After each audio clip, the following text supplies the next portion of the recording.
Check, check. This is just a test. Continue your business. See, it's dropping those levels as I'm talking over here. Check, check, check, check.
Check test. Loud and clear, Daniel. Can you hear us? Or can you hear me?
Okay, great, James. Sounds good. Thanks for all your work on this.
Good afternoon, everyone. Everyone's hugging the back. What's that about? Yeah.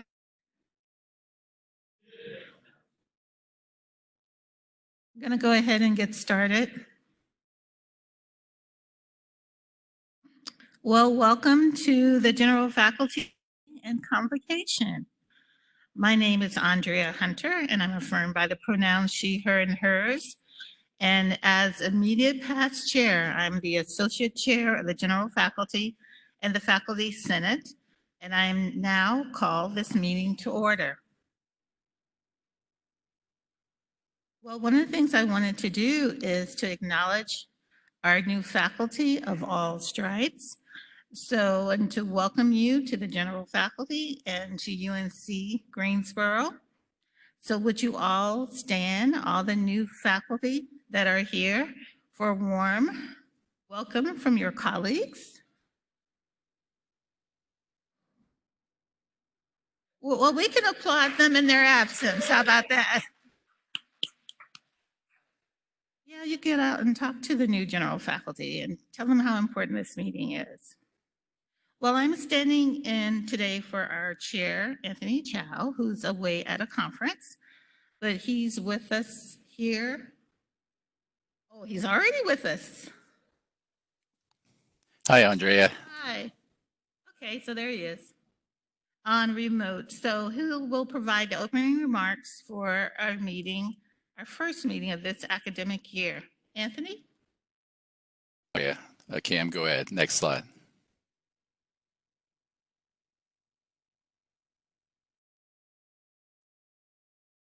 First of all, I want to apologize for not being there with you. I'm here in Knoxville, Tennessee for the LIS Educator Conference. I've got a presentation today and a presentation tomorrow, so forgive the haggard appearance.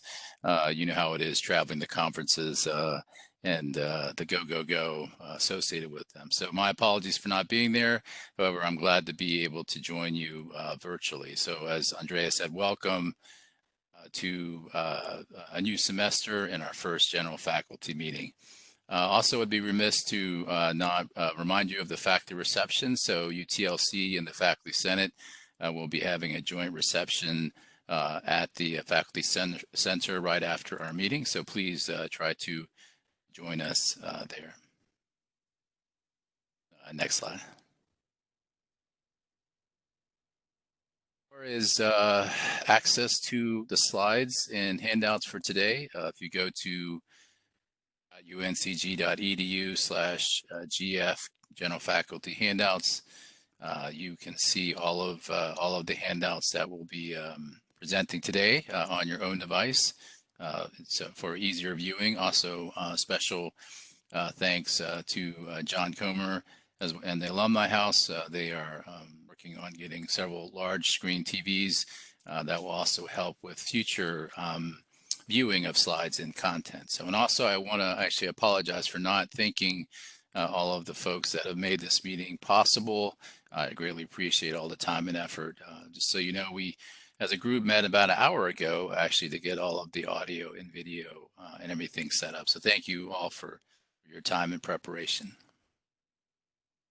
Cam. So again, a general welcome, and I just want to tell you how honored I am to be able to serve as your Faculty Senate Chair. It's a great privilege, and I look forward to serving you, everyone at UNCG, faculty, students, and staff to the best of my abilities. A couple of quick announcements, additional announcements to sign in. So if you would please go to go.uncg.edu/GF meeting to sign in. We are certainly curious to know who attends our meetings, and you have my apologies for not doing a better job of announcing this meeting due to several internal challenges. And as I mentioned, the handouts are there as well. You could also join us virtually. So one of the other things we want to do is, of course, make this available to faculty across campus, just in case you are also away at a conference, to maximize communication and availability, and also to provide instant message and text communication as well. So if you are interested, feel free to go to uncg.webex.com/join/facsend. Where you could also engage in instant message text during meetings.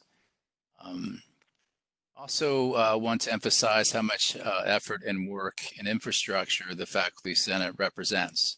So certainly when I was there in the general faculty gallery, I had never really realized how much effort and time and resources are involved in the Faculty Senate. So I want to definitely applaud all of my predecessors, in particular Andrea Hunter, who helped oversee the development of our website. So facultysenate.uncg.edu is our website. I'm not going to go into the large infrastructure very much, but we are 24 committees, over 400 faculty and administration involved in those 24 committees. So there's quite a bit of infrastructure.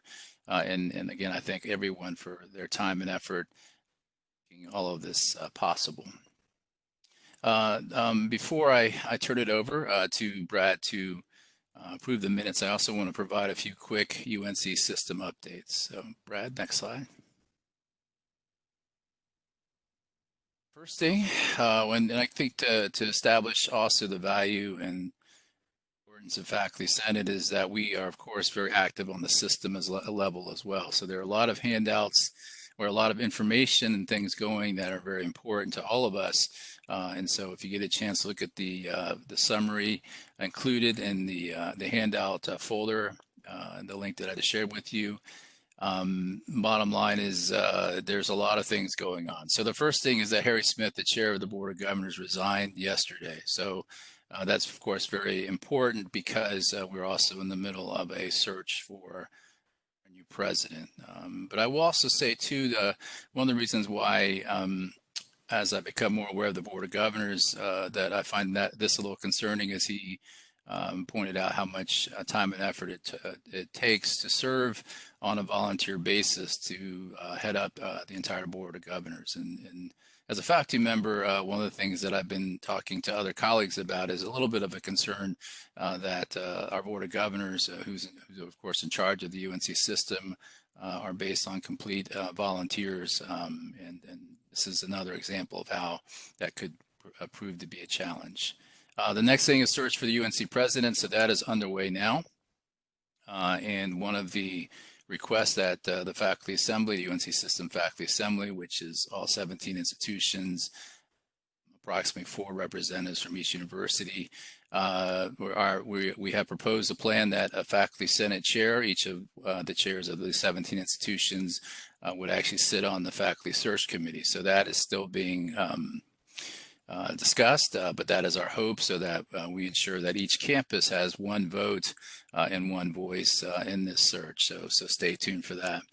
The next thing is salary raises. So interestingly enough, the HR director pointed out for the second time consecutively in the last 18 years, the faculty salaries or university and community college salaries have been separated from the general state employee salary. So while the general, it's been approved that the state employees will receive a general 2.5% raise, the faculty for or the university and community college system has been separated from that, and at this point the amount proposed is a 0.5% raise. So we have to keep a close eye on that, and even the HR director suggested that this is a very unique situation. Is due to Faculty Assembly pressure from last year, a large white paper that we wrote. Then this is the UNC system. HR is creating a benchmarking salary dashboard which will be functional in spring 2020. And what's great about that is it basically is going to be a massive database looking to compare our salaries with our peer institutions across ranks and across a number of different things. So this should help us make a data-driven case, or at least understand to what extent are our salaries low or high compared to our peers. And the general sense from HR is that indeed our salaries are low compared to our peers, but again, we need to make sure we have good data. So I'm very excited about that, and very much thankful that they're doing that. There's also a push to have faculty senate chairs serve as EO on a board of trustees. Basically, right now, only 6 of the 17 institutions actually have a faculty member on the board of trustees. Ex officio means that we would not have a vote, but still have a voice on the institutional board of trustees. So there seems to be consensus amongst the 17 institutions that certainly standardization of that needs to happen. And then the last thing is, interesting enough, while salaries are a concern, the recruitment intention fund for faculty has doubled. And so one of the concerns also brought up by HR, this might set a precedent for in order to get a raise, one must look for another job. And so certainly we need to keep a close eye on that. And by all means, that is not an explicit statement, but by the fact that, again, that retention and recruitment fund has been doubled while salaries remain static, does raise some interesting questions in terms of prioritization. So anyway, I just wanted to share those with you. I'm actually on the executive council and the secretary for the faculty assembly. So obviously I'll have a lot of unique insight, direct insight. In fact, I'm in charge of preparing the summary that's available in your handout. So anyway, thank you so much. And I'll hand it over to Brad and Andrea.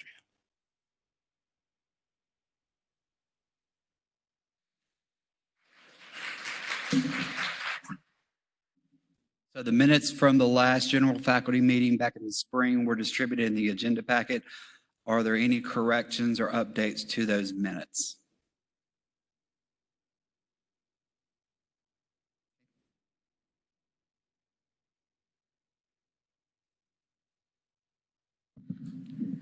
All those in favor of approving the minutes as they stand without correction, please say aye. All opposed, nay. The ayes have it. Next, we will move on to the provost's welcome. And I'm going to yield my concluding 5 minutes to the provost should she need additional time. Provost Dunn?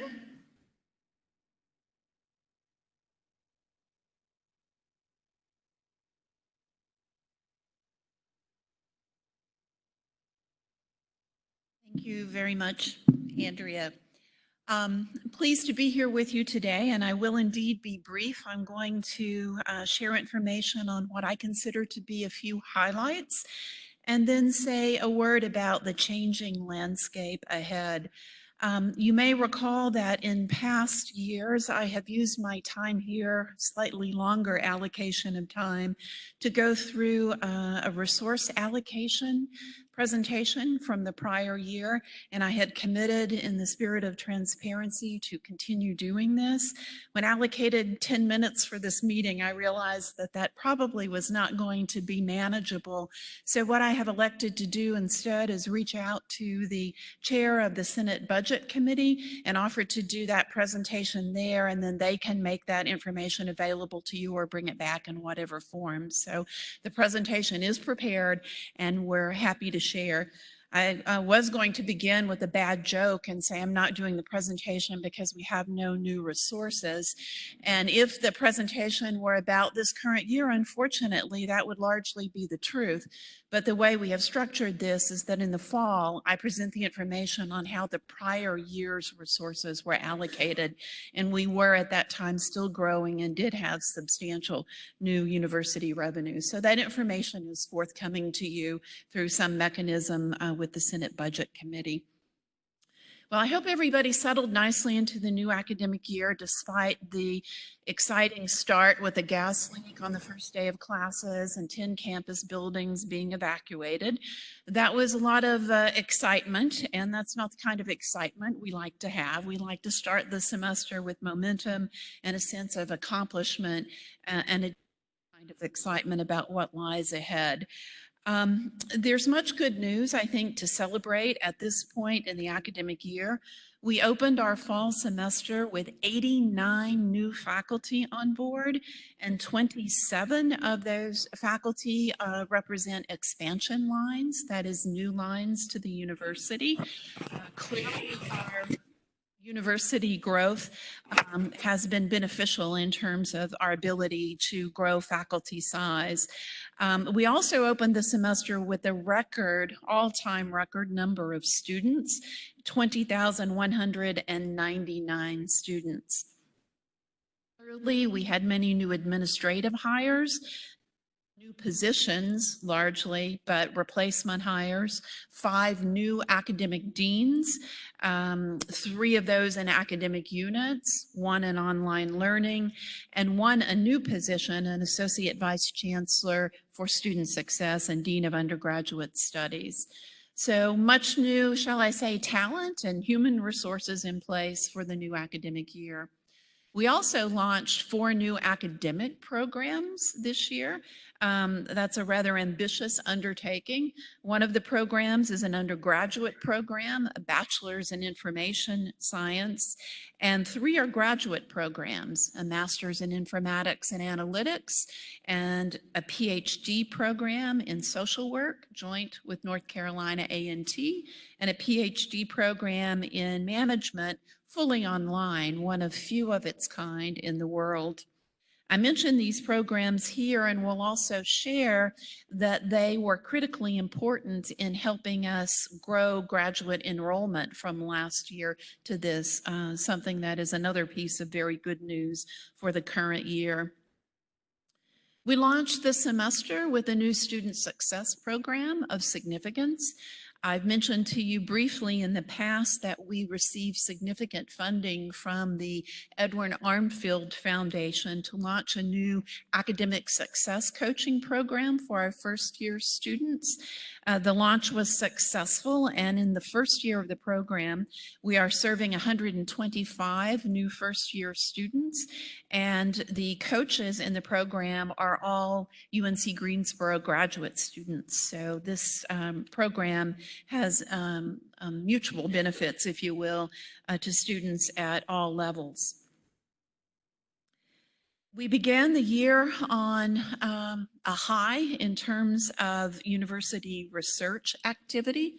There's every indication that our investments in research are paying off for us. The dissemination of information through the outlets common in all your disciplines seems to be at a very high level. It's hard to say an all-time high because this is a little harder to quantify, but the data are very positive. What is a little easier to quantify is extramural funding for research, and we continue to see increases year to year.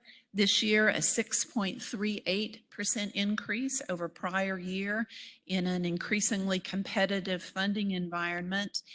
And I'm very pleased to say that we are approaching $40 million on an annual basis in terms of extramural funding. If we break that, I believe that will be a university record.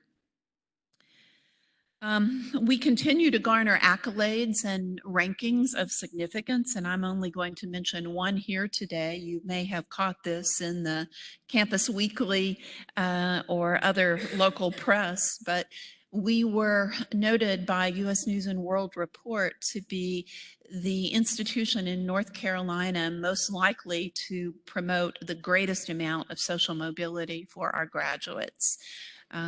That's a very important accolade for the institution. Our strategic plan says we are about transformation, student transformation, knowledge transformation, and regional transformation. And clearly promoting social mobility ties directly into student transformation and regional transformation. By the way, we're 27th in the nation. That's not bad either. We have some mixed news on the enrollment front. I told you we have a record number of students.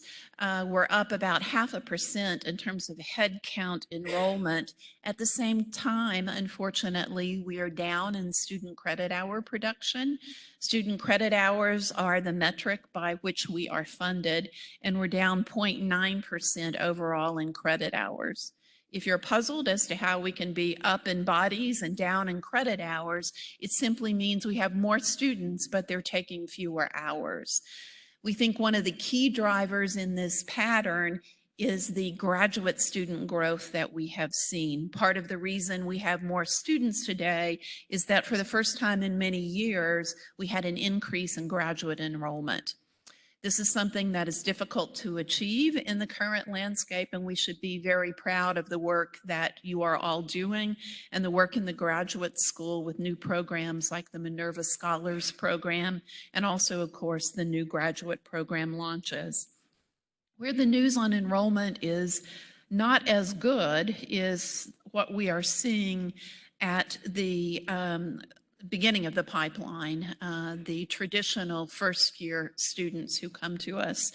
We had a decline in first-year students and a fairly significant one of 7.8%. We knew that a decline in first-year students was on the horizon. We expected we might see it as early as this fall. But I'll be candid and tell you the magnitude of this decline is somewhat greater than we had anticipated. In talking with our peer institutions, the patterns there are varied, but some also felt this a little earlier than we expected. You're probably aware that it's demographic shifts in the population that are fueling this. It's not that we're getting a smaller market share necessarily, it's that the numbers of students coming out of the high schools are shrinking. It means that we're going to have to do some things differently in the future, and I'll return to that in just a moment. Finally, I'll share that we saw yet again growth in online education. We see this year to year, and this seems to be one of the things that is driving either growth or stability in student credit hour production. What we see in enrollment patterns tells us that going forward, we're going to see a more diversified student portfolio. Here, I'm not talking about diversity in the sense of the ethnicity of our students, not diversity in the forms that we typically refer to when we speak of diversity and inclusion, but diversity in the form of the routes through which the students come to us.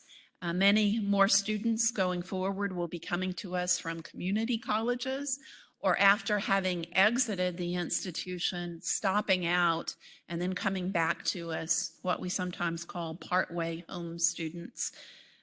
Further, online students and often fully online students will continue to be a growing part of our student portfolio.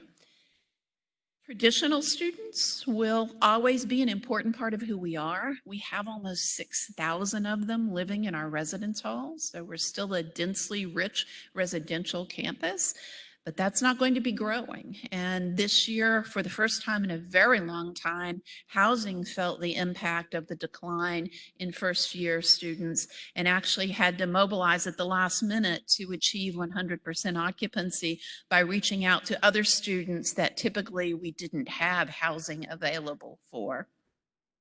I do ask that you all reflect a little bit beyond this meeting on these changing patterns, because they do mean that we're going to have to do some things differently in the future.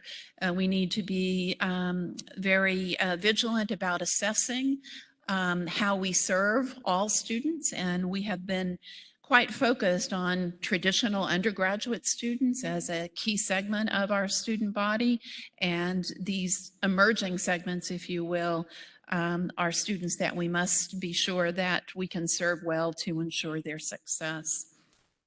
We're going to need to have a renewed emphasis on student retention going forward.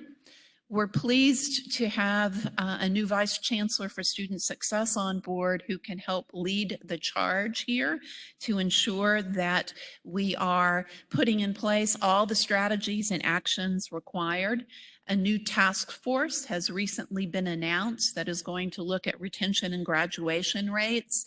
And while we have much to be proud of in terms of accolades in this area, we also have much, much more to do. If one actually looks at the data on retention and graduation rates, improvements have been only slight over the last many years, rather steady.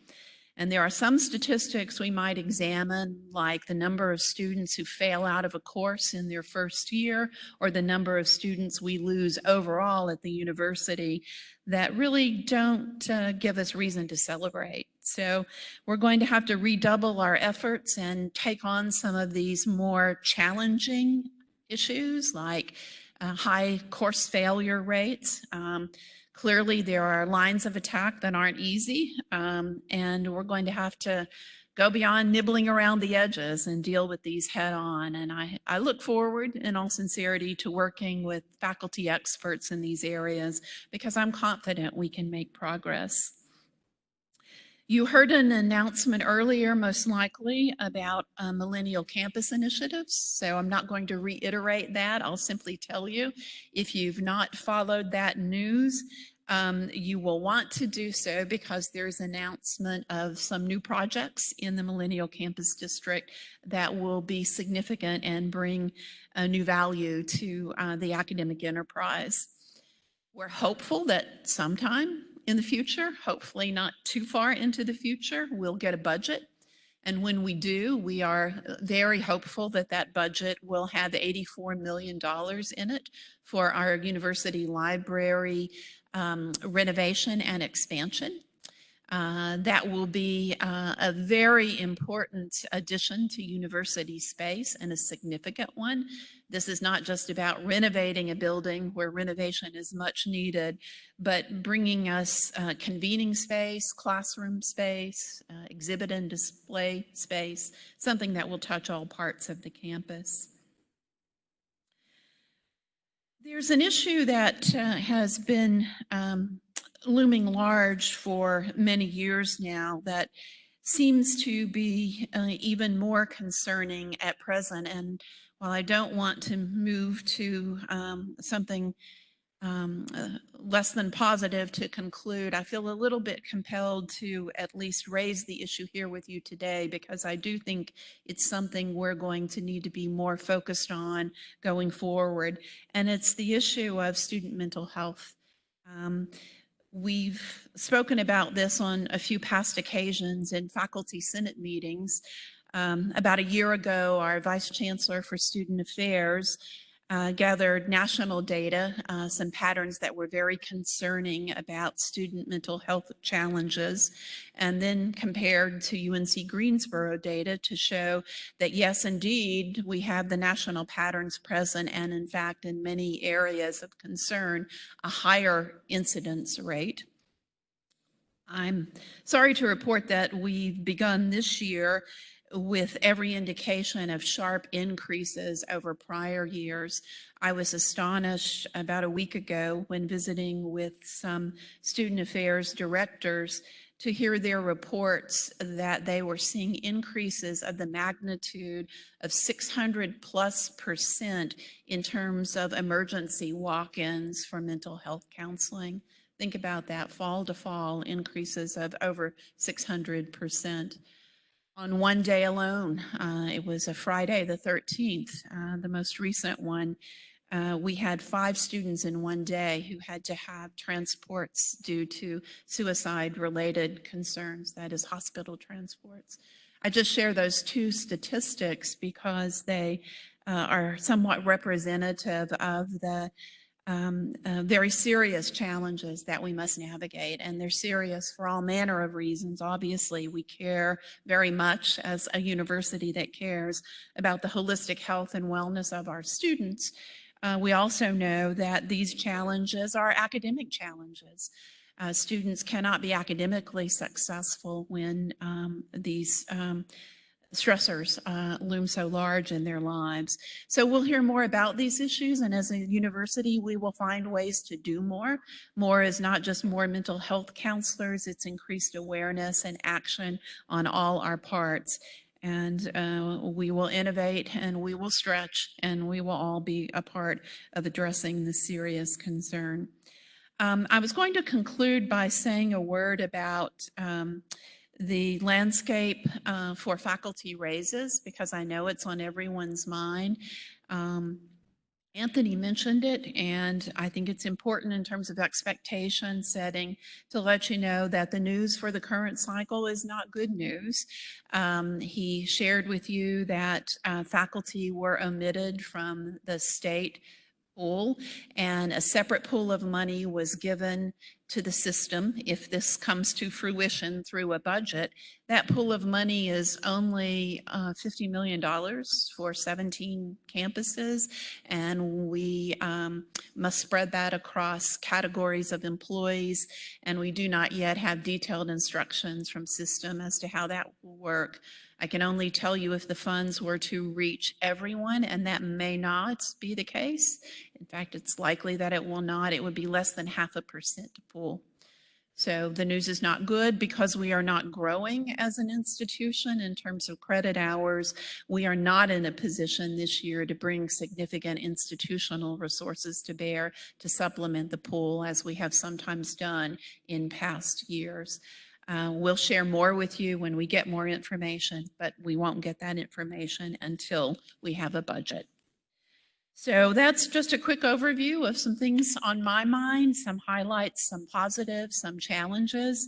All in all, I think this institution has momentum. We are in a good place relative to most of our peers, but a challenging landscape to navigate. I think we have expertise and talent. Some resident for some time and much new talent on this campus, and I'm optimistic that we will embrace the challenges ahead and continue to forge a bright future for UNC Greensboro. So thank you very much for being here today.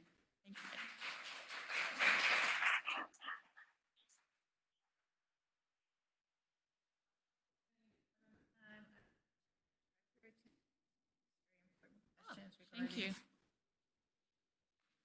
Would you like to read them to me?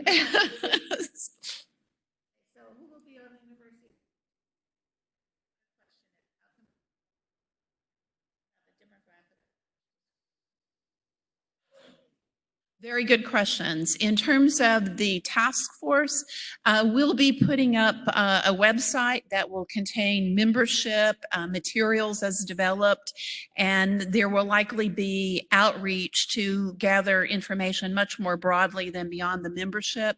I do not have the task force membership in my head, so rather than try to share it hit and miss with you, I'd capture some, not all. I will tell you that there is fairly broad-based representation on the task force, and if you'll reach out to me, I can share that, or we'll be putting the information up and pushing it out very soon. It was only last week that the communications went out to constitute the group. The task force will be comprised primarily of faculty and then also professional staff who are student success professionals and student affairs professionals. We're trying to approach this project very holistically because we know it takes the work of all to be successful. In terms of the demographics of students who are experiencing mental health concerns and their majors, I presume we collect these data, at least for certain kinds of encounters with our students. For counseling sessions, for example. I'll have to check with our mental health professionals to see what we can bring to you, and we can make arrangements to do that at a future faculty senate meeting if of interest. I don't have the answer to that question. I don't know if there is disciplinary patterning. It's a legitimate question to ask, because we know that stressors are often the precipitating factors. We'll get you what information we have on that. Thank you very much. Sorry, I'm not accustomed to this format yet. Thank you.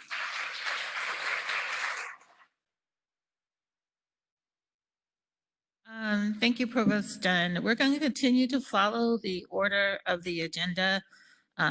Should we need just a little bit more time, our parliamentarian is here, and we may ask for a little short extension if needed.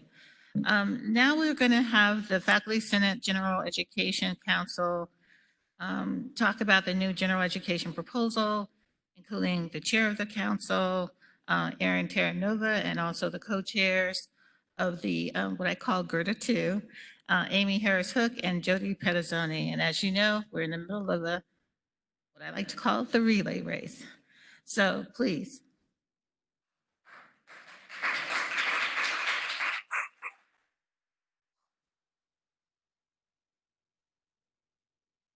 Thank you very much. I'm Jody Petazzoni, and my colleague Amy Harris Hoke and I were co-chairs for this task force, or are co-chairs. We are still doing our work.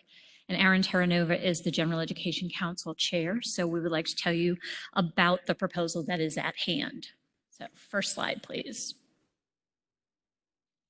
These are the task force members. We wanted to make sure that you understood that there is representation from all of the academic units on campus.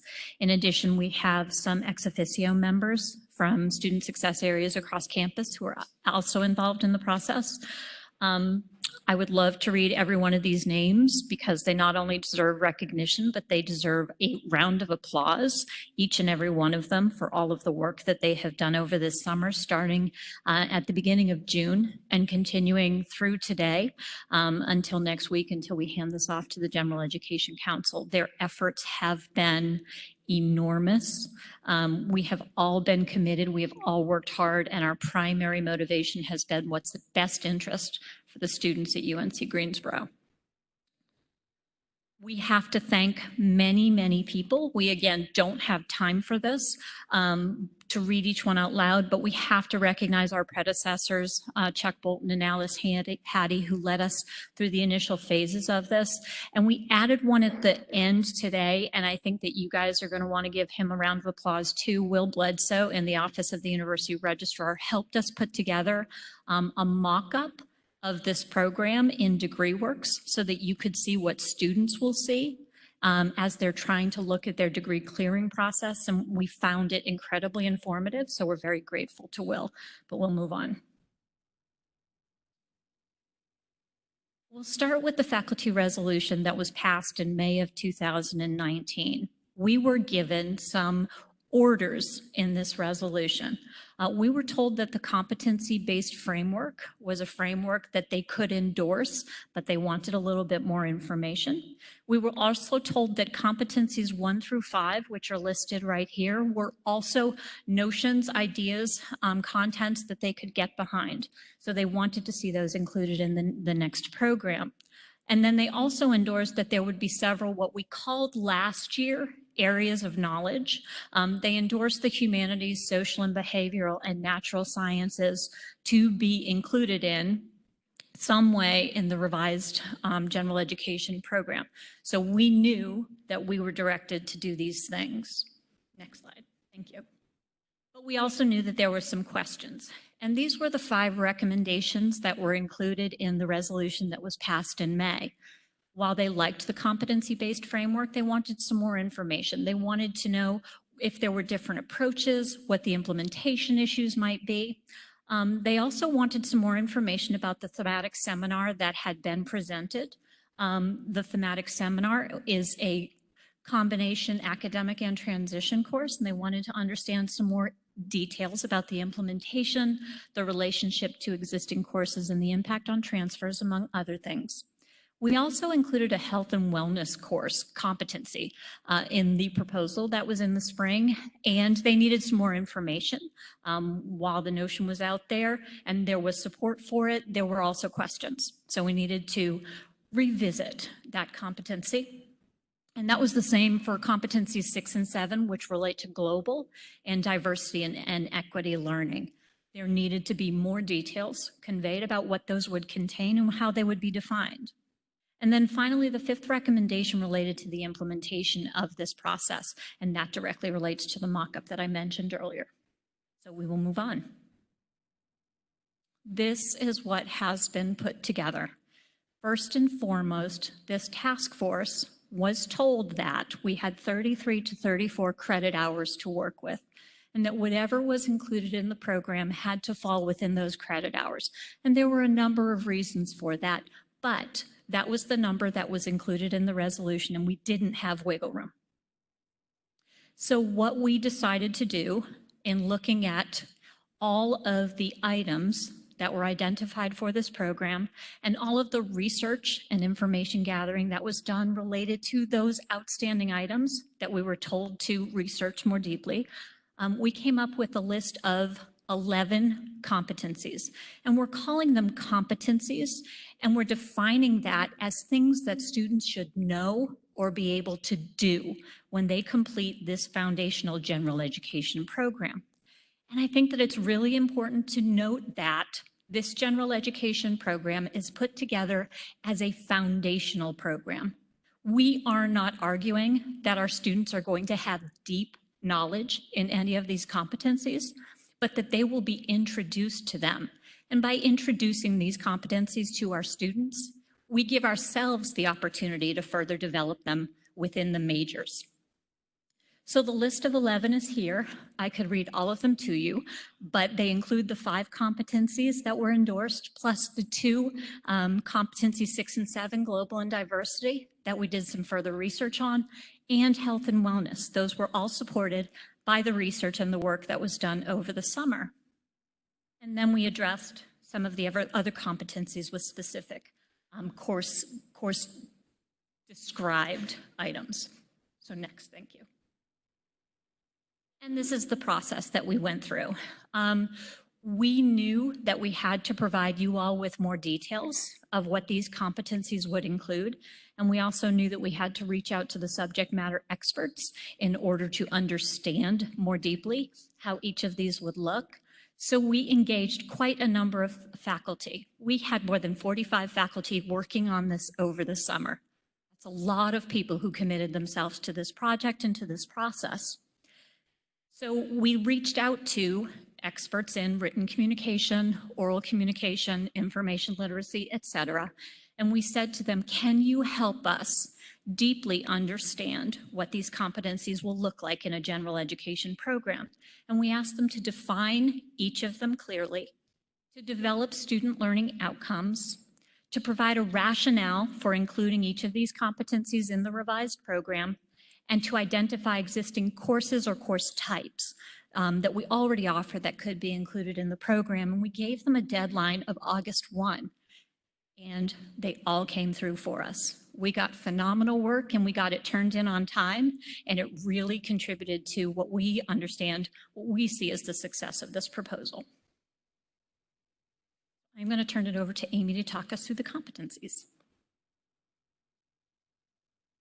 Hi. So as Jody said, we engaged with lots of experts from across campus. And now what the task force is working on is taking all of the information and the learning outcomes and the definitions and looking at them all holistically as they'll fit together as a program. So what we're sharing with you now is largely the drafts as proposed by the individual groups of faculty. But again, the task force is looking at all of them as a whole to kind of make sure that we have a cohesive program with learning outcomes that make sense across the scope of the program. So please keep that in mind. So of course, one of the competencies is oral communication. And one thing that I wanted to point out about this one specifically is that it's not just presentation skills. The group that worked on the oral communication competency really wanted to focus on presentation skills, but also on interaction, small group interaction, really underlying the information necessary to be able to be a good speaker, both in a formal and informal situation, which is something that we've heard from faculty that is very interesting to students, not just how to give a presentation, but how to raise your hand in class and make a logical argument in a more informal way. So next, and I will not be reading these to you because you can all read. So I'm just going to talk a little bit about them. Also, I want to make sure we have plenty of time for questions. So, okay, so next, Cam, thank you. So written communication, this is another one that we've heard previously that we want students to know how to write. So this is related to that. And in this would be a foundational written communication course that focuses on writing and revision, shaping text for different audiences, and also thinking about the process of writing and revising and editing. Next. So quantitative reasoning is a course that's designed to teach students how to do mathematical things, justify conclusions based on quantitative arguments. I'm a librarian, not a math person.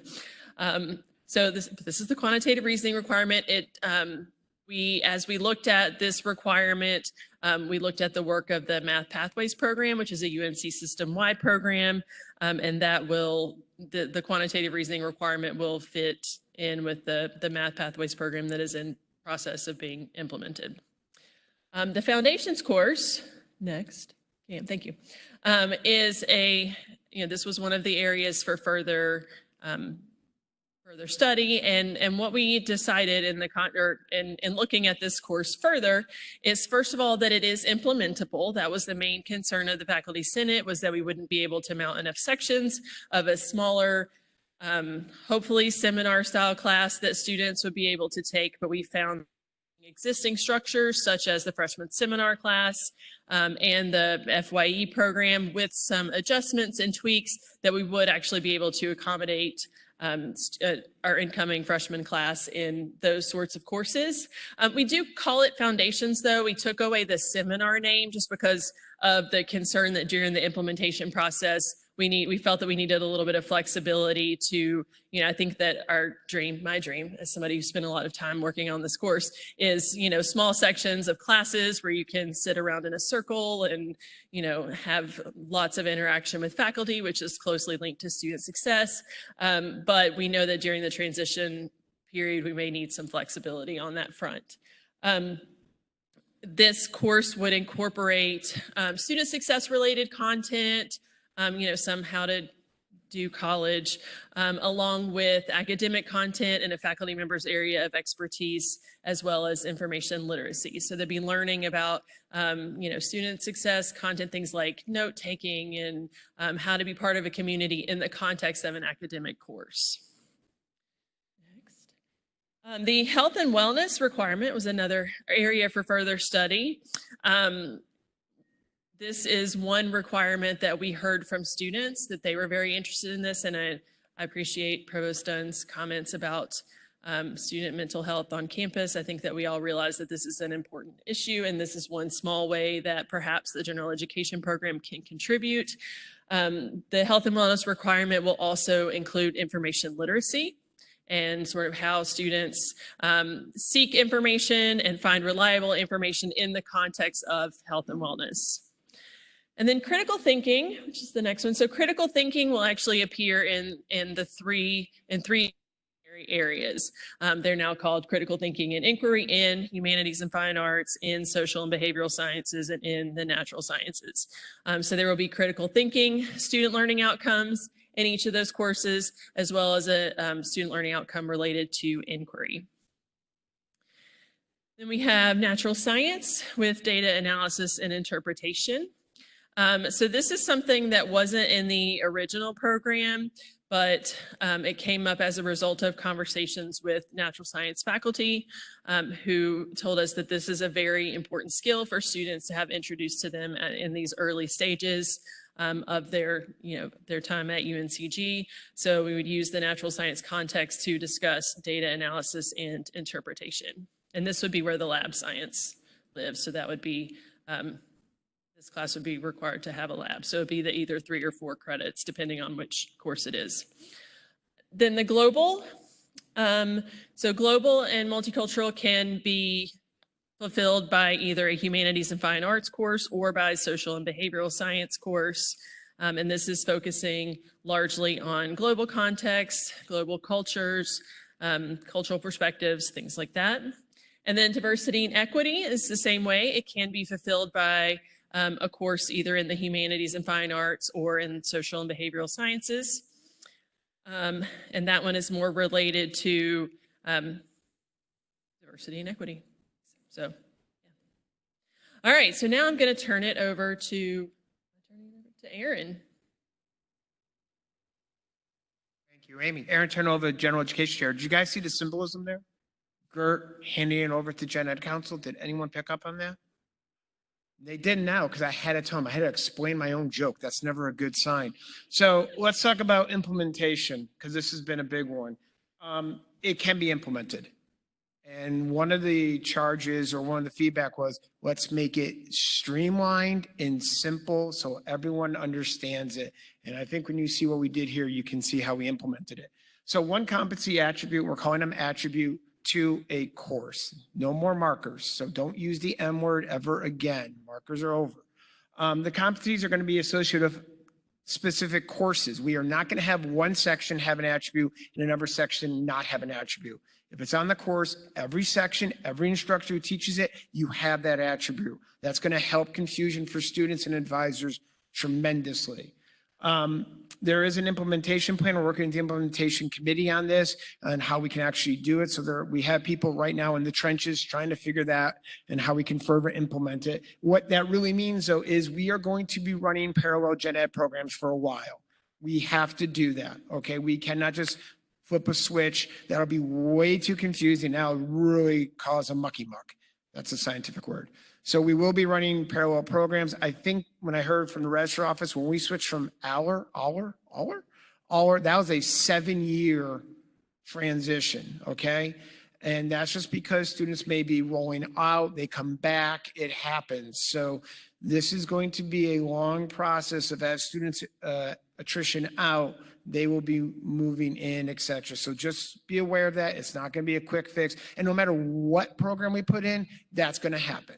Okay, so it's not just about this one program. There's going to be time for double programs and dual programs to roll. So next slide, please. So what Will Bledsoe did in registrar's office is this is an actual student. This is an interior architecture major. Don't worry about the grades and stuff, okay? So skip over that part. But this is what their degree works currently looks like for the gen ed program. And you can see as the coding works, every blue banner is a block. And that's how it is coded in DegreeWorks. That's how you generate credits and GPA, et cetera. It comes in these block forms. And you can see the top block, it says in a blurry fashion, semester hour required 33.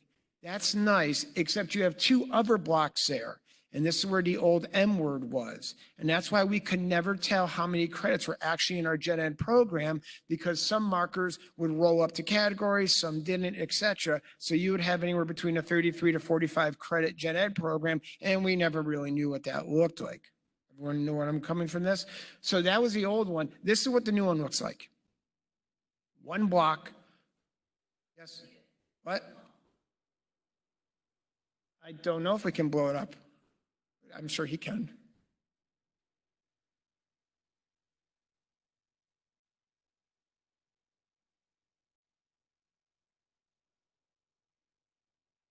I can walk you through it all. I'll just walk it through, and the language actually is exactly what Amy and Jody just went over, so the words haven't changed at all. But what you see is you have 1 block, and it's 33 credits. Yep, and we can scroll back. Does that work for everybody now? So what we have are, oh, we lost it.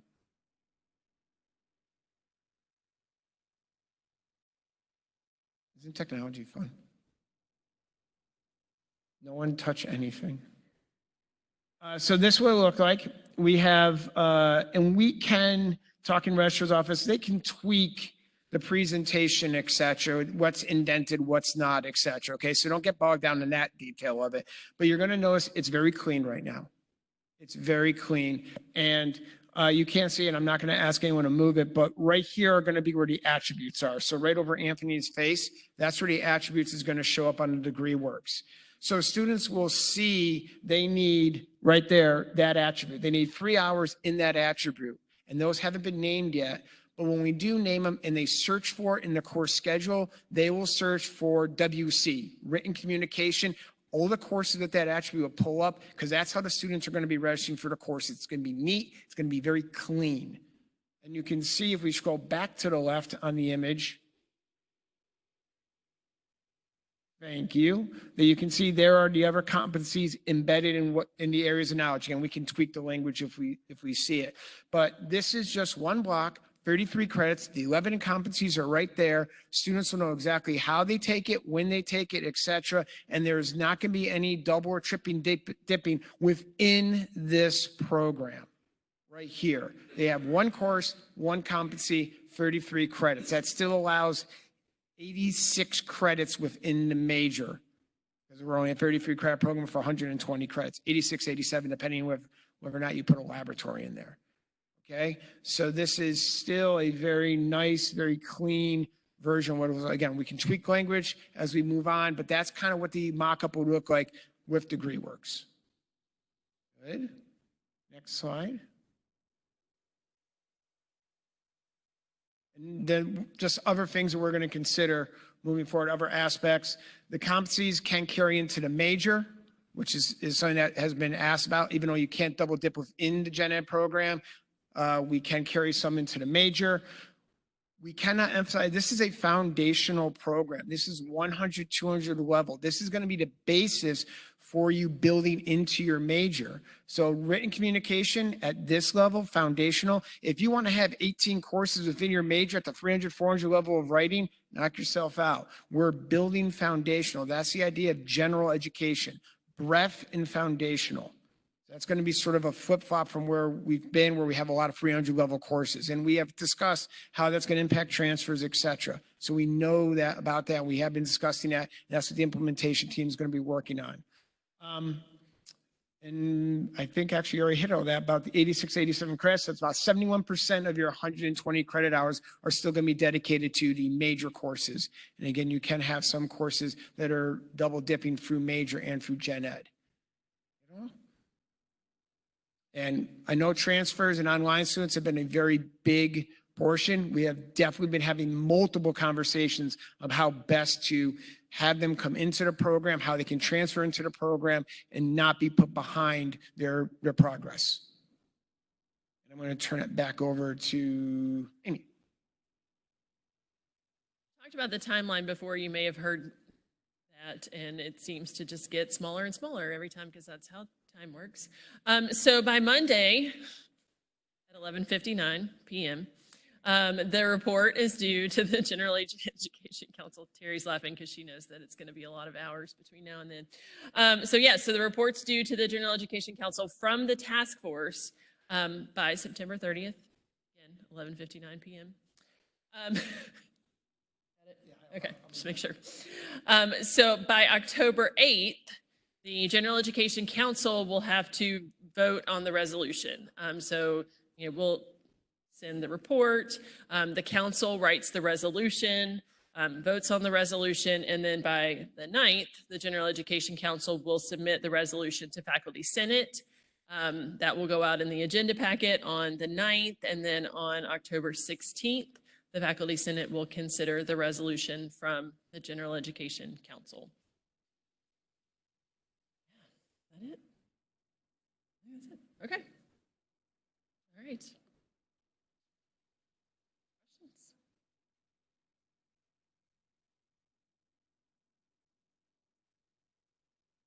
Okay. Bravo. As now that I can see, because thank you, Michael Frierson, for sending me the link. When I get into the competencies embedded in areas of knowledge, I see that there's 2 natural sciences required, 1 GSB, 1 humanities or fine arts, and then either or of humanities and social and behavioral. How is that natural sciences have 2 required courses and none of the other knowledges have 2 required courses? We've discussed this point. We've gotten lots of feedback on this point, and we have heard from campus that our students should have 2 sciences. So it is there because campus has told us that our students need 2 natural sciences.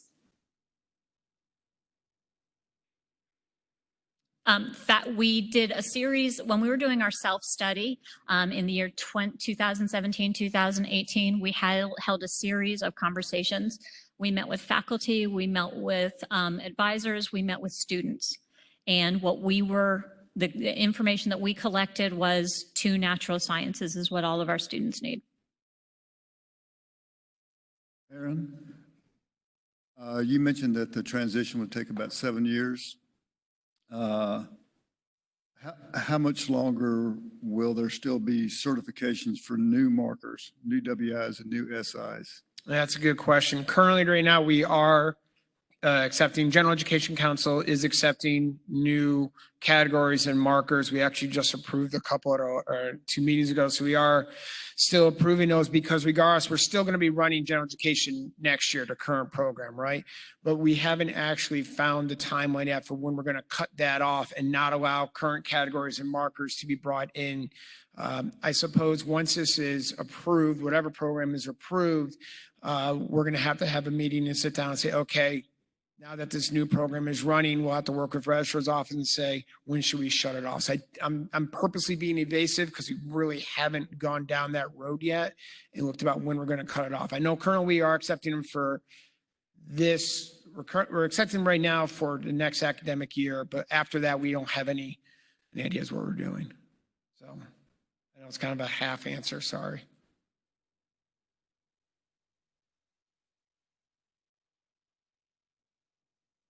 This is pretty small. Oh, thanks. Under foundations, it says written, oral. It's really small, but one of them says Spartan Foundations. Is that like how to live in a warrior society or something?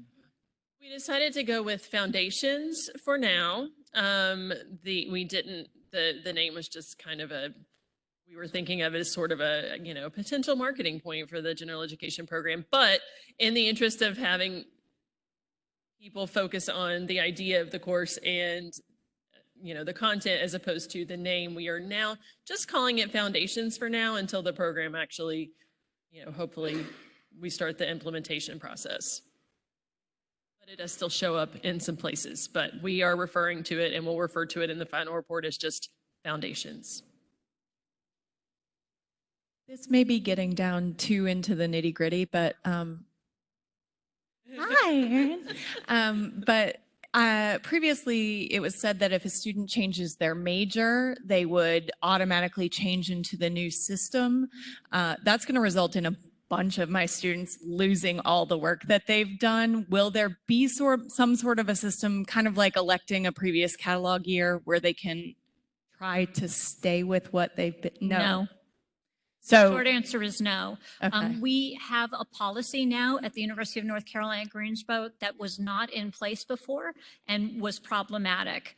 The policy now states that a student chooses or is put into a catalog year. And the catalog that the student defaults to is the catalog that is in place when they begin their career or when they're admitted to UNC Greensboro. So if they start in fall of 2019, the catalog that is in place at the time that they start is the catalog that they will graduate under, unless a new catalog goes into place and they change their major when that new catalog is in place, and that is the catalog that the student assumes. And that means that they can't select to have the new degree and the old gen ed. It doesn't work that way. If you choose the new degree, you get everything that's in the catalog. Provost. The question you ask is a very good one, and thank you for clarifying the policy, Jody.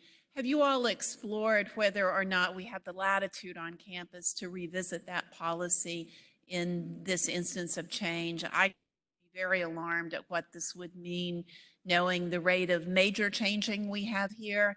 I think it would be disastrous in terms of extra hours and driving dropout rate. So we can talk to the registrar's office. Of course, what that will mean is that we will have to create in DegreeWorks for degree clearing purposes all of the new programs with all of the old gen ed.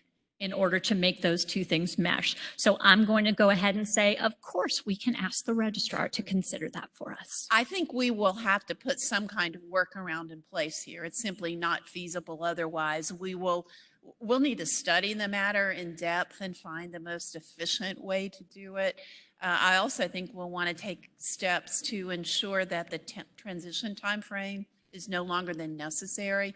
I can't imagine, for instance, that we would intentionally run dual programs for more than 4 years. And even within that constraint, we'd probably be doing lots of waivers and substitutions. Lots. So it's going to be messy, and many things will have to be handled through, I'm going to use the word loosely, workarounds.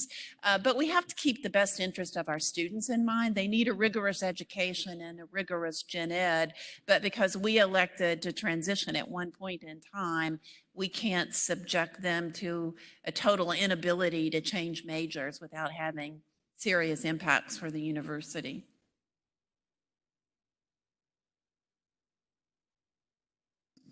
Well, just related to that, Jody, I've been in a lot of these meetings about catalog year, and as you well know, and the question that comes to my mind as I'm listening to you is what constitutes a new catalog? Because we get a new catalog every year.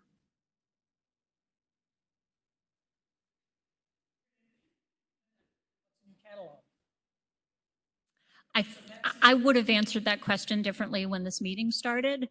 So we're going to revisit that policy and involve the registrar's office in that conversation. And I'm going to defer the answer to that question until the registrar's office is involved.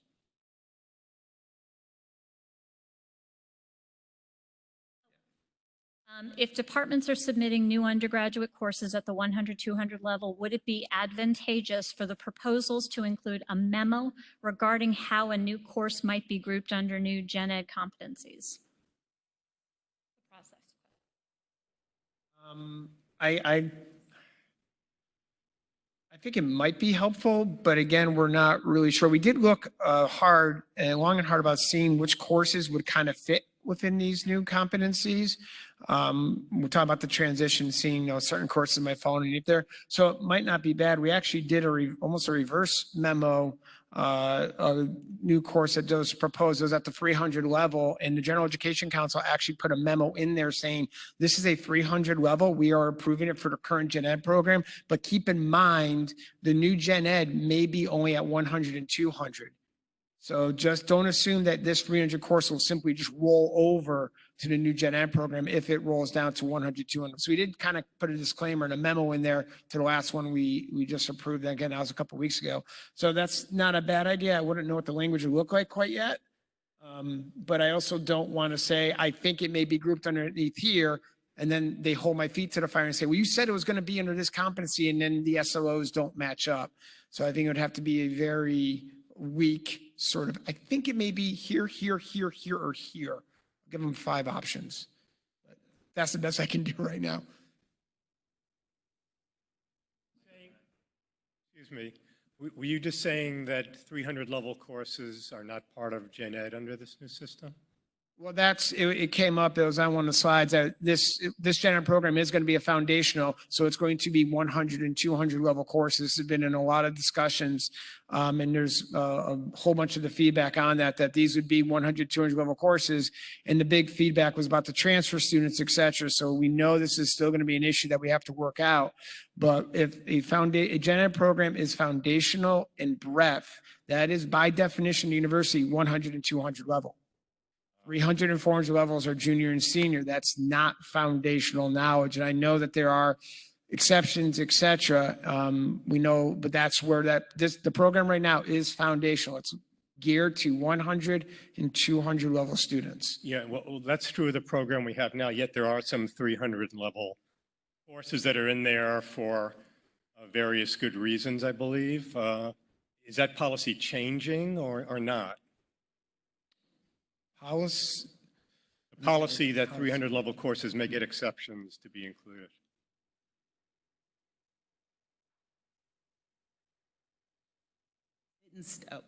Well, I would guess. Okay, I could give you an answer too.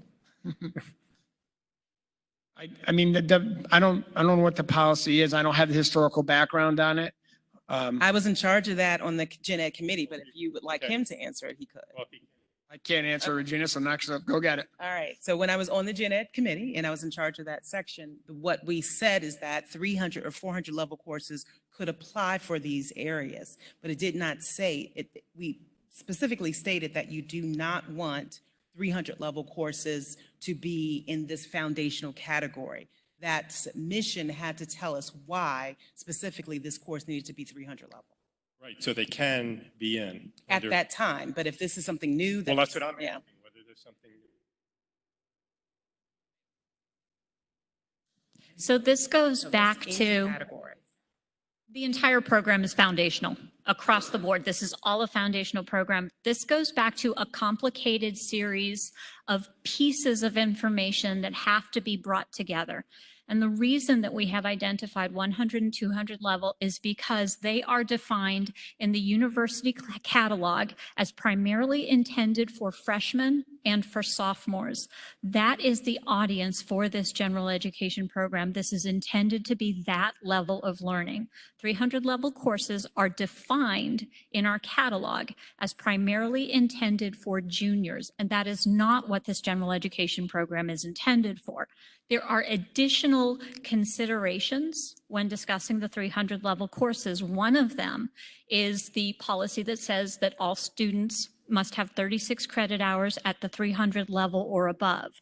It does not say that they have to have general education courses available at the 300 level or above.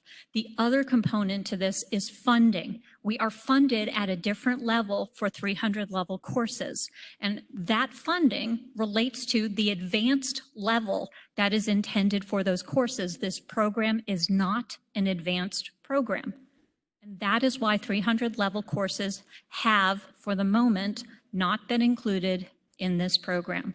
The design of this program is for foundational courses and foundational levels of learning.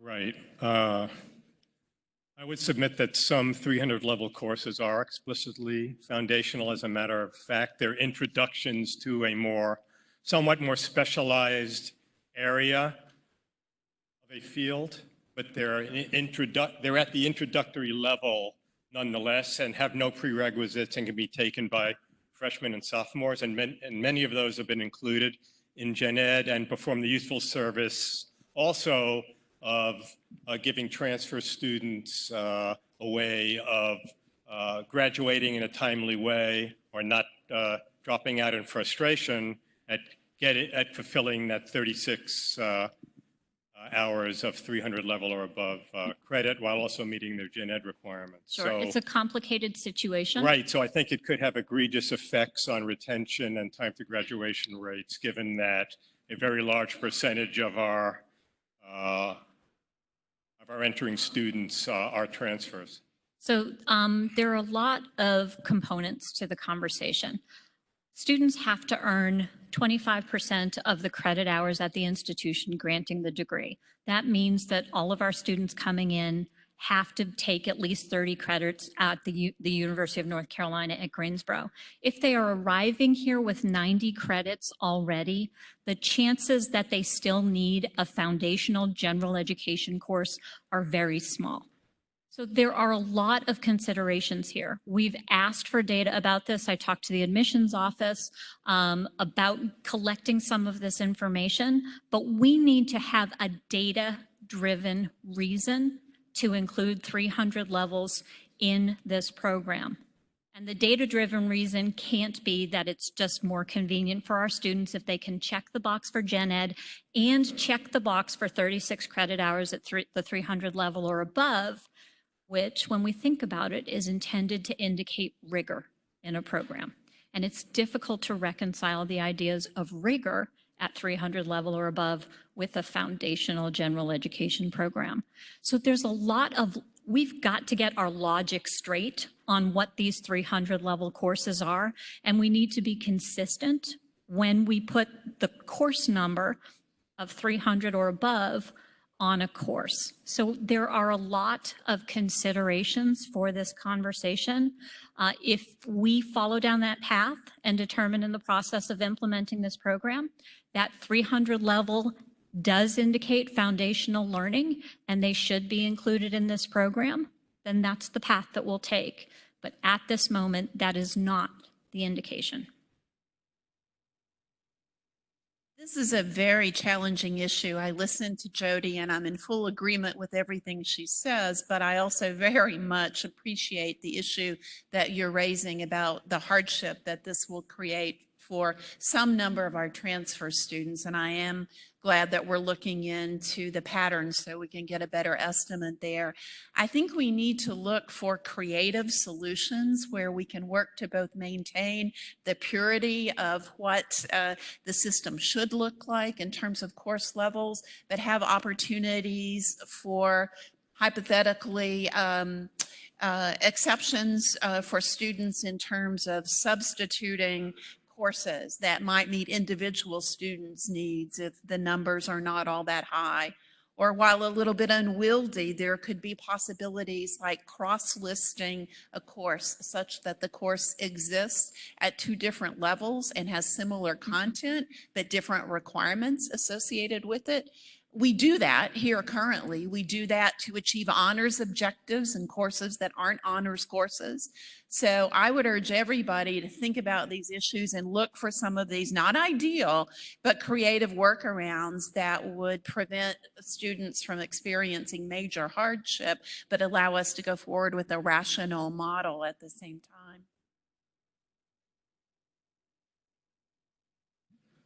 I think this is a real problem, and I wasn't aware of it until just now.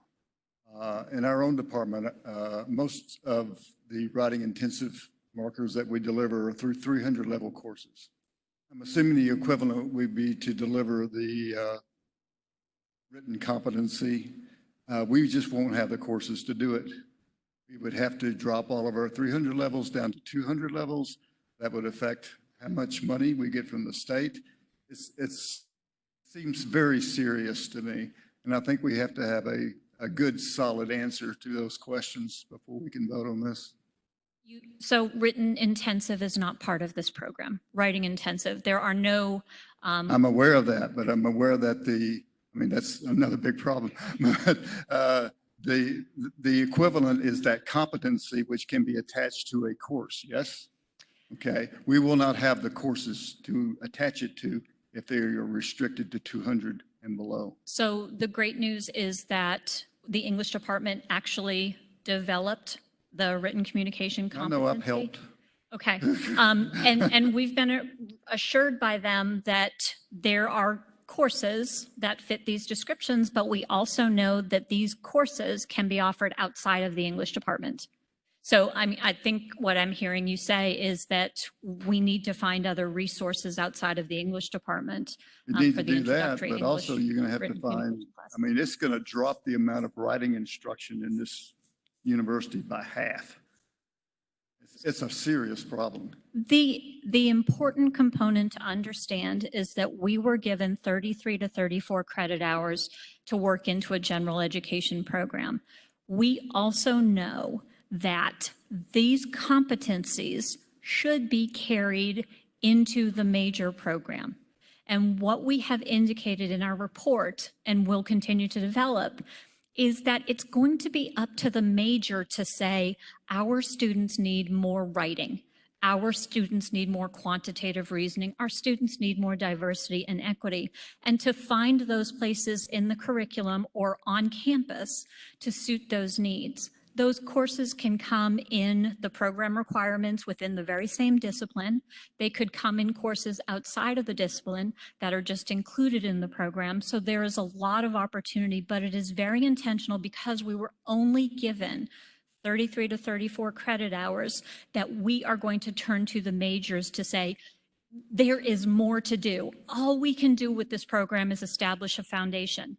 There is more learning that has to be had, but you know best what your students need. So if your students need more writing, Tell us where they can get that. Can they get that in all of the 400 levels that they take in your curriculum? We hear from a lot of programs, our students write so much in these courses.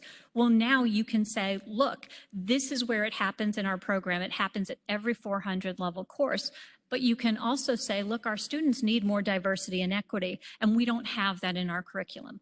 We can reach out to other departments and we can reinforce that learning within our own curriculum, but to the extent that is needed by our students. So instead of general education indicating that a student needs to have an additional writing intensive, an additional speaking intensive, and those sorts of things with the markers that confused things, we are leaving it up to the major programs to say this is an appropriate curriculum for our specific students. So instead of general education delivering that answer, the faculty will instead choose that answer for their own students. I wish that were true, but in fact, what we know is that given a choice between teaching writing in a course and having the number of seats available in the course either go up or down, know what they're going to have to pick just due to the sheer economics of it. So anyway, I'm concerned about this.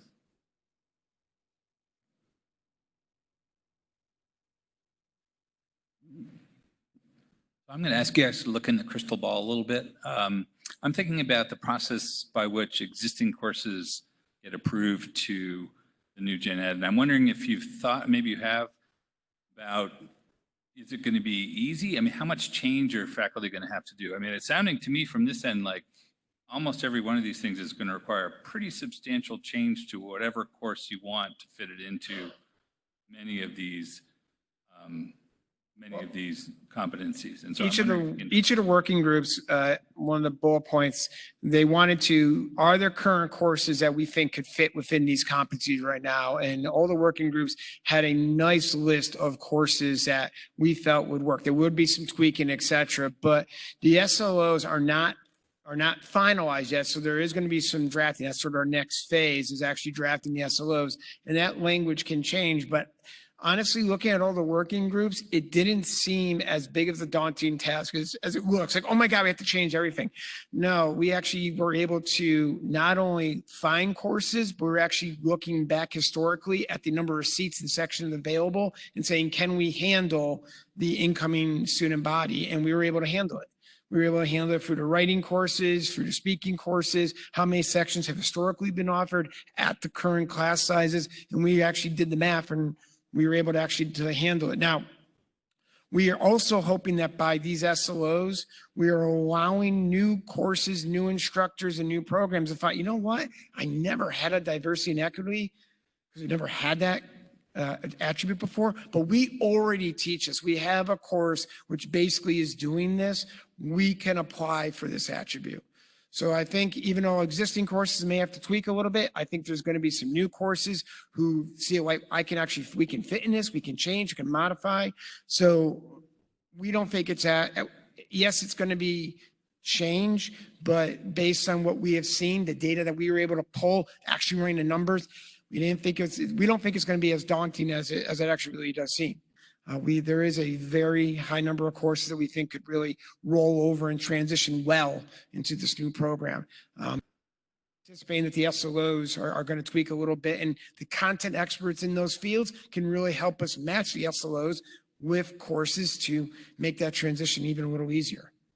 I hope that answered your question. Sort of, yeah. I mean, that's encouraging. But Yeah. I mean, we're moving from a system that's about content, basically, with writing and speaking layered on top of that, but still basically in content classes, right? And so we're moving now to something that's allegedly measuring competency. I forget how Jody put it at the beginning, but that's not really the same thing. You know, if a student is going to be competent personally at diversity, you know, that might not simply happen simply by studying medieval Europe. No, and Not that's make them diverse. I'm just using myself as an example, not to say I will do that, but that requires a different kind of instruction. Yep, and that's why the next phase is not only the SLOs, but developing rubrics that we can say this is pivotal or this is competent based on rubrics, based on what we as a faculty and content experts deem this is how we're going to evaluate how do you appreciate diversity or how do you understand diversity, et cetera. So that is already in the works. Is a lot of this has already been done with the AAC and U value rubrics. We're using a lot of their data, a lot of what they already have, so we don't have to completely reinvent the wheel. We're obviously going to modify it to fit what we are doing here at UNCG. We're not going to try to fit a round peg into a square hole, whatever way it is. But these rubrics, the way we are developing with the content experts, should actually really help us and help all instructors be very consistent on how we are saying, yes, these students are competent in this, are pivotal or competent in this particular competency based on these rubrics that have been developed. And that's sort of our next phase moving forward. Apologies for interrupting, but because I would like us to have enough time for this discussion as well as to complete the agenda, could we entertain a motion for a 20-minute extension? We've heard a lot of faculty say, my course will fit in there. I can see, we're already doing that. I teach critical thinking in my fine arts course. We can do this.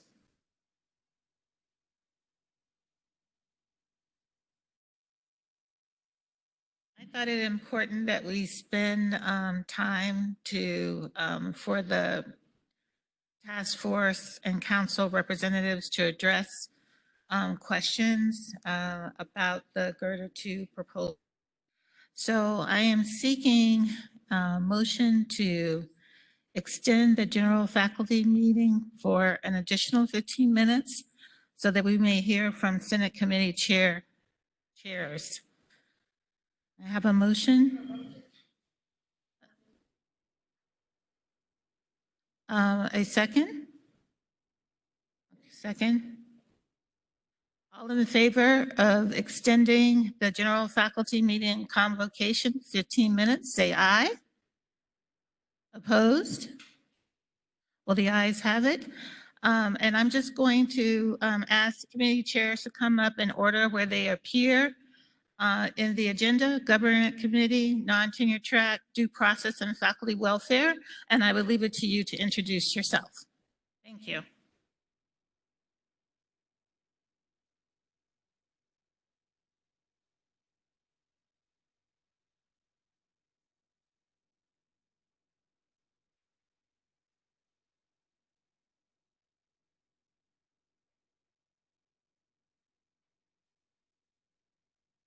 Hi, I'm Steve Yarborough. I'm the chair of the Government Committee.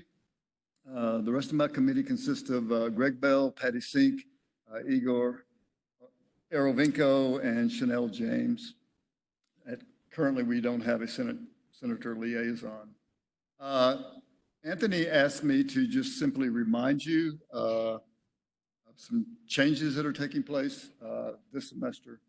As you know, last spring, we approved a new constitution, and that new constitution has new election rules in it. At the same time that we approved the constitution, we approved some transition rules, which gave a schedule by which certain things have to be done this semester. And Anthony thought it'd be a good idea to remind the general faculty that these things have to be done, or you may end up not having any senator in your unit if these don't happen.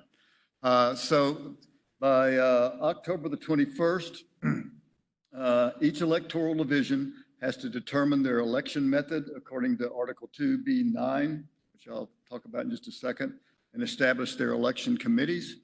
By October the 31st, the division election committees have to submit their written election and appointment procedures to the Senate's Elections and Appointments Committees.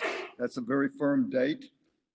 In other words, starting with this new constitution that's now in place, every unit has to have its own election rules that have to follow certain rules that are in the Constitution, and those have to be approved by the Senate before you can elect any senators.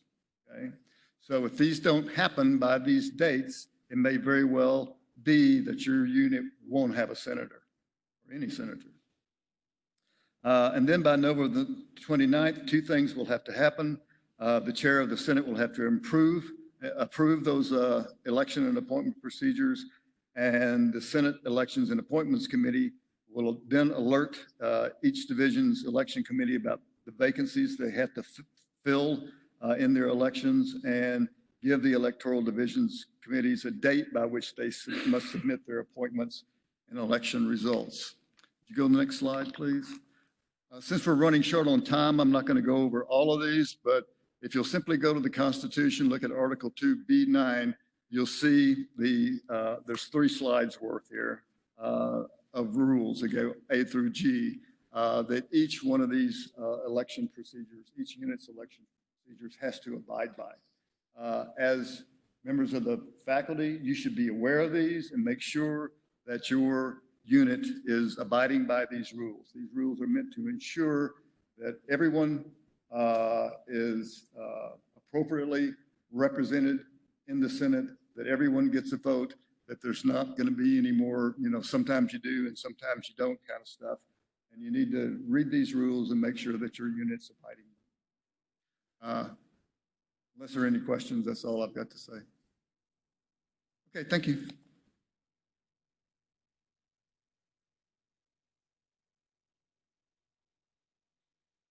I'm Regina McCoy, and I'm from the non-tenure track faculty committee.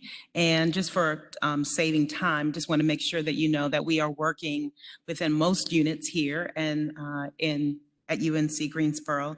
And some of the main issues that our non-tenure track faculty have asked about are emeritus status. So that's one thing we're looking at. How do we have a standardized policy for being able to offer emeritus status to non-tenure track faculty? For example, we've had a faculty member recently, I believe it was, that had served the UNC community for about 30 years, but she's not able to have that status because that's not something that's written in for non-tenure track faculty. Another one is phased retirement. Also wanted to make sure that non-tenure track faculty could be able to be eligible for phased retirement. That's something that our committee is looking at. Is that something that's doable? What are the parameters around that? And then bringing that back to the Senate. And one last thing that our committee discussed is terms of appointment for non-tenure track faculty. For example, I'm in the School of Health and Human Sciences, and we are called academic professionals, whereas in other divisions, they're called clinical professors, or they may be a lecturer, instructors. So one of the things about that is that the terms for all of those different areas are different. The other thing is that when you are, one of the issues that came up with another group in, I believe, the Bryan School, that when you are someone that goes up for promotion, you're not necessarily offered, your contract may be different than other people who have gone for promotion, so they wanted some uniformity there. And also, who pays for potential promotions? Do you get a raise? Does that come from the provost office, or does that come from the different units? So we do not have the answers, but what we're doing is hopefully we'll spend this year investigating that. We do need to have, because of some changes, representation from the Joint School of Nanoscience and Nanoengineering and the School of Education. So if you want to be nice and nominate your colleagues, let me know.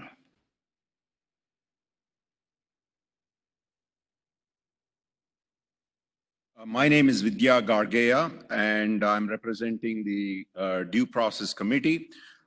Christopher Paulos is the committee chair this year, but this fall semester he's on research assignment. And so I'm serving in an interim role as chair. And we have 2 members who are in the audience. We have Kathleen Williams. Hey, Kathleen, just wave your hand. And we have Alan Goldfarb back there. They're all here to give me support.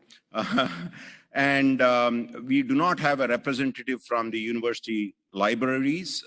We had Keith Gorman last year, and he has left the university, so we are looking for a replacement. Ideally, we would also like to get a representative or a person in place of Chris Paulos this semester. And what we were thinking about the Due Process Committee is to somehow work through a faculty forum to understand the issues of due process, so that an ounce of prevention is better than a pound of cure.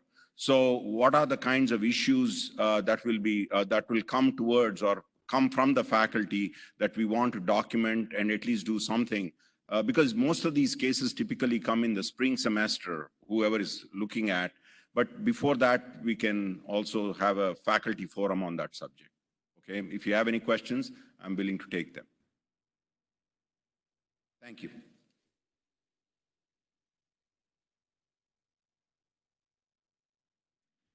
I'm Lori Kennedy Malone. I'm Chair of the Faculty Welfare and Compensation Committee. And I can say that our committee is actually missing a representative from the College of Visual and Performing Arts, so we would appreciate a membership there. One of the things that's going to occur this year is the university is going to administer the coach survey. The last time that occurred was in 2015. That's a survey that comes from the Harvard Graduate School of Education. And the last time, if you recall, we had the survey, we had the data, and then actually a task force was put together to look at the data, come up with recommendations and so forth.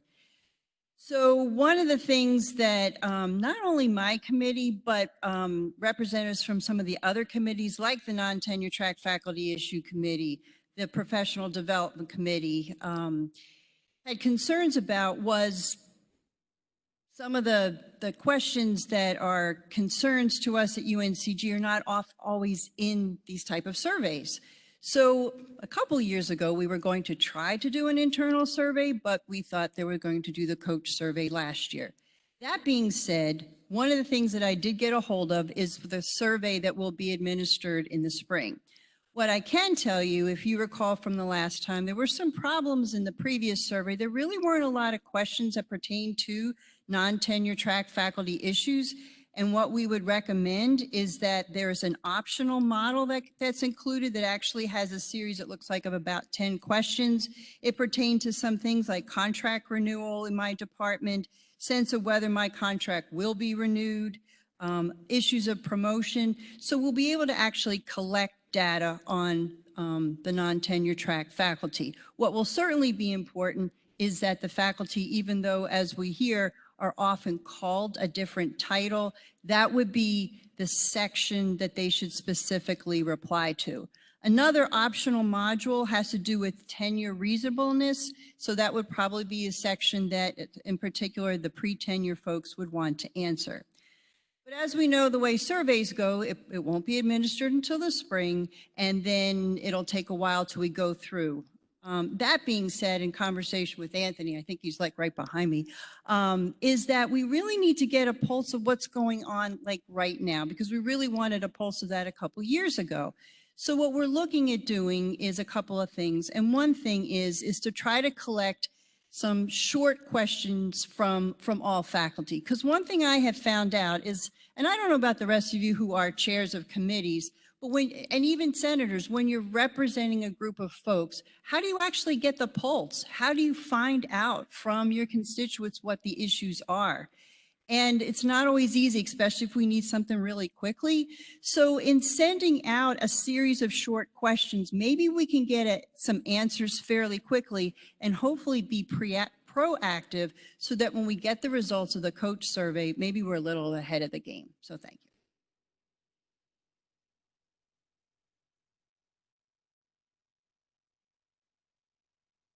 We managed to do well on our time here, and I'll just ask, are there any questions of any of the committee chairs that you would like them to address?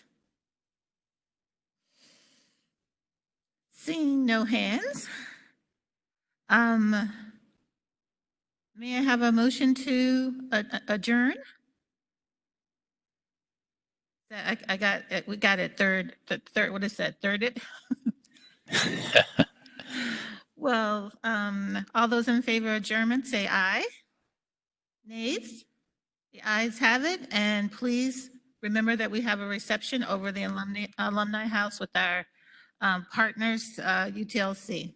Thank you all. Thank you all for coming. Appreciate your questions.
What about this, this one?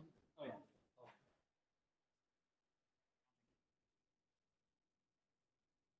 Dr. Chow, can you hear me? Was there anything else today you needed me to do? I was wondering if possibly you could ask Andrea to, are you using your laptop?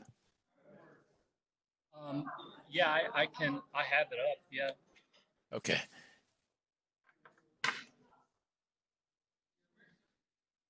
If I could talk to Andrea real quickly, maybe give you my cell number. You have my cell number, but let me just. Yeah, I sent you mine via text. If ask Andrea if she has time to just give me a call. Just wanted to debrief with her real fast. Okay, sure. Okay. All right. Thanks, Cam. Right. I'll be right back. All right.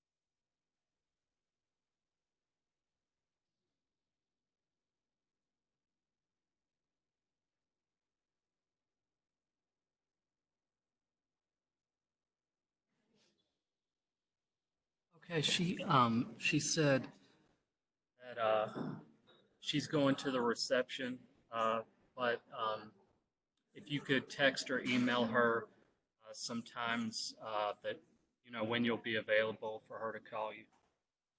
Great. Sounds good. All right. Thank you very much, Cam. Thank you. All right. Take care. Did you think it ran pretty smoothly today? I thought it went very smoothly. What did you think? Yeah, I was surprised, to tell you the truth. I was a little afraid doing it, but James was nice and helped some too, but yeah. James, if you can hear me, thank you for all that you did. And again, you guys did a great job. And we had one person join us. I'm sure, next time we'll have many more. Certainly, part of our challenge was not advertising it as much as we should have, and so we'll definitely look to do that, do a better job of that next time. So Okay. All right. anyway, I appreciate you. Thank you so much. Thanks, guys. Thank you. All right, take care. You too. Bye bye.